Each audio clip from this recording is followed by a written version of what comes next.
Hi, welcome to this look at what's in my wallet when I travel to Spain. This is not financial advice, and this is not a sponsored video. There are 3 ways in which you can lose money when you are abroad. The exchange rate, how much the pound is worth against the euro, transaction fees from your own bank or card issuer, and fees from the owner of any ATM you draw money from. Most people know how to avoid the first 2, get a good credit or debit card that doesn't charge fees in the country you are going to, and which uses the standard Visa or MasterCard exchange rate. That might be a specialist travel card like Revolut, or a more conventional bank account.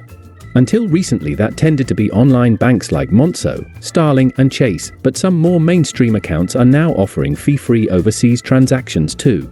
Personally, I like Chase. I use it all the time at home for its cashback, interest and round-up savings features, but there are lots of choices. Money Saving Expert keeps an up-to-date list of the best offers, and I will put a link in the description. These accounts can usually be opened as a secondary account. You don't have to switch your main current account to them. You just transfer funds from your main account as necessary using your bank's mobile app. Just make sure to do all of your transactions in euros, so you get your card company's exchange rate. Of course, having a card where you can pay in euros without extra charges can be very useful if you book accommodation directly and you are charged in euros. But what about those ATM fees? There will be some occasions when you will need cash, but the wrong card in the wrong machine can cost as much as €7 per transaction. But there is a little known trick which works particularly well in Spain.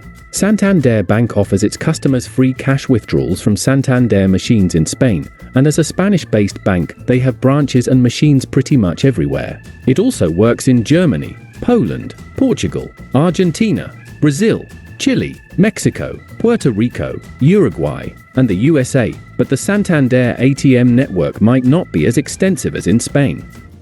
But what if you're not a Santander customer?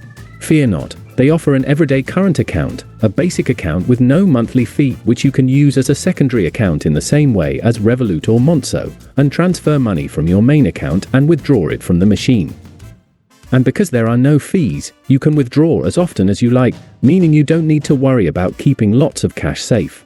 You can even take out €40 at a time to avoid having to get change for a €50 note. Just make sure you don't accept the exchange rate offered by the ATM. Do the transaction in euros and let Santander UK handle the conversion, and you will get those perfect MasterCard rates with no additional fees. While it's great for ATM withdrawals, there are charges for overseas debit card transactions, so use a different card to make payments. Bear in mind that these are proper bank accounts, so applying might cause a temporary blip on your credit score. If you are applying for more than one card, you might want to spread the applications out a bit. One final tip: bring a few euros home with you for your next trip, so you have some cash for things like taxes and hotel deposits when you arrive. See you next time.